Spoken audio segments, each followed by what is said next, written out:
In all my years of designing games, there's one fallacy that just keeps coming up when I talk to players, and I had to call it something, so I call it cocaine logic. And it's extra tricky because even when people know what it is, they can still fall into it. So let's learn about it. When people get their hands on cocaine, they tend to like it a lot, and they tend to want a lot more of it. So does that mean that if we were to design our own new perfect society, that we'd have as much cocaine everywhere for everyone? No, it doesn't mean that. Just because someone wants something doesn't mean that it's a good idea. And that argument, that cocaine logic argument applied to games is this. It's that if something helps you win, then it should either be put in the game or it should be kept and not removed. Because if it helps you win, then it's good, right? It's good design. But no, it shouldn't necessarily be there just because it helps you win. Now, you're thinking, that's a stupid argument. That would be like if we were designing an obstacle course, and so we asked some expert players of obstacle courses what they thought. And they're like, oh, you've got too many obstacles. It's too difficult. You got to remove most of these and tone it all down so that our times can be lower so that it's easier to succeed. Yes, it would be easier to succeed in an obstacle course if you removed most of the obstacles, but it also would undermine the point of all of it, wouldn't it? And now you might be thinking, well, that's too stupid of an argument. That's not an argument that any real player would make. Are you sure about that? Let me give you another one. This one's real, though. The subject was, should a particular video game show the life bars of the enemies? That is how many hit points each enemy has left at any given time. Should it show that to the player or should it not? And a player made the argument to me as follows. It should show the life bars. And the reason is that all games should show life bars. This player says all games. Why? Because having that information is an advantage, and who wouldn't want it? It helps any player to have that information. So therefore it should be in every game and this specific game. Okay. That's a lot to deal with. So that is a bad argument. All right. And I don't even know where to begin. Okay. I can give you a couple examples of why you might want to hide the life bars in different games. So how about Resident Evil? That's a survival horror game where you never seem to have enough resources and everything is against you and it's supposed to be difficult. So if you could see exactly how many hit points that every zombie had, it becomes a little too gamified. It's scarier and it really conveys the theme of the game better if there is some uncertainty. Maybe one zombie is a little tougher than the rest and you didn't know that. You got to improvise. Okay, another example is Monster Hunter, another game by Capcom, by the way. So in that game, you're fighting these huge monsters and they don't have life bars. Now, could they? Yeah, they could. It wouldn't be the worst thing in the world, but there would be negative consequences. You fight those monsters for like 20 minutes. So if you're hitting them with your combo and you see that their life bar goes down some tiny infinitesimal amount, that might be frustrating and it might be distracting. You'd actually think more about the life bar than the interactions. Now, the actual gameplay, the dynamics between you and the monsters, it's fun. There's enough to do that it can occupy you and be interesting for 5 or 10 or 20 minutes. And if you saw the life bar just barely going down, it would actually take you out of it a little bit. So I understand the experience that they're trying to give by not showing you life bars in that game. Now let's talk about another example, which I think shows the most common form that you'll see this cocaine logic fallacy. And I'll use chess as an example. So this will be a hypothetical. Let's imagine that we were developing chess for the first time, that it had never been released. And we had some testers who were playing it. And we go to those testers and we say, hey, we realized that the rules were a little bit unclear on one point. When a pawn reaches the last row, there's the ability to promote it or to replace it with a more powerful piece. And we were wondering, were you doing that right away? Or sometimes were you waiting a few turns and then promoting? And they say, oh yeah, sometimes we wait a few turns. So then we break the news to the testers. Oh, we don't like that. Okay. We don't want it to be like that. If you're going to promote, it's got to be right away. Okay. Now the trouble starts. I've been in this kind of situation a lot of times, and I will guarantee you what somebody's going to say. Somebody's going to say, now hold on. Are there any cases where you would want to wait a few turns? And there it is. Why do you think they want to wait a few turns? Because in some situation, it would be an advantage to do so. And what they're implying, if you let them go on and tell you the rest of the sentence, it's that, well, if we look into it and we find that there are any cases where sometimes you'd want to wait, well, then we can't really change the rule because, you need to be able to wait and do it. It would help you win. You can't take that away. That's what they're getting at. And that is a terrible argument. So let's think about the situation from a designer's point of view. The pawn gets to the final row, and can you wait to promote it? Now, if you can wait a few turns, it opens up all sorts of questions and problems. One is, on that future turn, can you move a piece and then decide to promote the pawn? Or is it the other way around? You have to promote first and then you can move a piece? Is it up to you? Could it be either way? What about, could you promote and then could you move that very new piece that you promoted? Is that allowed? How about this? What if you have multiple pawns that all reach the last row and you waited to promote? So you got like 3 of them back there. Can you promote all of them at once in one turn? Or is there like a once per turn rule?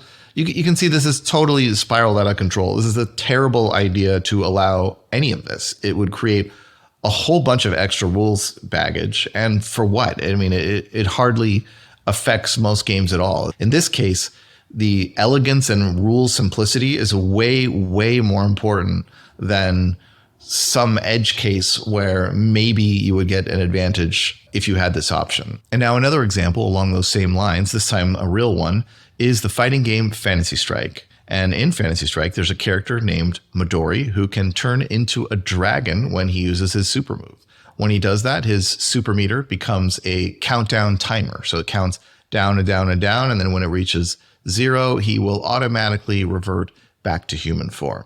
Okay, so someone might ask, is there any reason why when you're in dragon form, you might want to revert to human form right away? Is there any reason? Okay, now it could be an innocent question, all right? What they might mean is if there's never a reason to do that, then we can just leave it how it is. We don't even have to really worry about the question. But I'll tell you what they really mean, okay? What they really mean is if we can come up with any example where you would want to revert earlier, then shouldn't that be something in the game? Shouldn't that exist? Shouldn't the player be able to do that because it would help them win? Yeah, okay. There's a lot of ways to balance a game, all right? There's a lot of knobs you can turn, and you don't have to turn this one, okay? It wouldn't be crazy if he could revert earlier. So it's not a stupid idea, but it's pretty reasonable to just say, look, it's simpler. We don't need another command. We don't need to teach you another command about reverting. You just have to be the powerful dragon, oh no, for like a few more seconds. And almost all the time, it's really awesome and you want to do that. And if Midori is too weak, there's 100 or 1,000 other knobs that we could turn. Like we wouldn't choose to turn this one because it would hardly do anything anyway. Incidentally, maybe you'd like to play Fantasy Strike. I made the game because I love the deep strategy of fighting games, and I wanted to create one that's physically far easier to control and understand than other games in the genre, so you can get to the meaty decision-making part of your journey faster. Fantasy Strike is free to play, so try it out. And by free, I mean all characters are free in several different modes. If you like it, buy the core pack for some more features and content, and as a tip to us devs who worked 5 years making it. And I'll give you one more example from Fantasy Strike. And this one is more interesting in that it's more of a gray area. And I'm including that on purpose to show you how muddy things can get with cocaine logic arguments. So this one has to do with how do you throw the opponent? That is, how do you grab them or grapple them in a fighting game? Now, there's some fighting games like Street Fighter 2 where you have a button that will attack, like it'll do a punch. And if you hold towards on the joystick or D-pad when you're right up next to the opponent and then press that button, you won't get the punch. Instead, you will do a throw. That's fine. There's a bunch of games that work like that. Now, a different way of doing it would be to have a button or command that does nothing but throw, so there's no overlap. Okay, so in an earlier version of Fantasy Strike, when it was still in development, we put both ways of throwing in and we asked for feedback from our testers. And they made some arguments that are a little bit cocaine logic-y. Okay, so let's think about that. What some players said about the Street Fighter 2 style controls, the one where you hold towards and punch button in order to get a throw when you're close, is what if they are close to the opponent and they want to do the punch, but they can't because that command throws them. So they want to do the thing, but they can't. And that's a problem. All right. Now that is a cocaine logic argument because there's a thing that doesn't exist in that rule set, which is the ability to do the towards and punch move when you're right next to the opponent and have a punch come out. That doesn't exist because you're going to get a throw if you try to do that. But they want it because it would be more powerful. It would be advantageous somehow. So do you see how that is not really a good argument? Because if we allowed that argument, there's all sorts of things that you can't do. What about Ryu in Street Fighter? He can throw a fireball across the screen at a certain speed, but he can't throw it at 1,000,000 miles an hour. So shouldn't we put that in? That would help you win.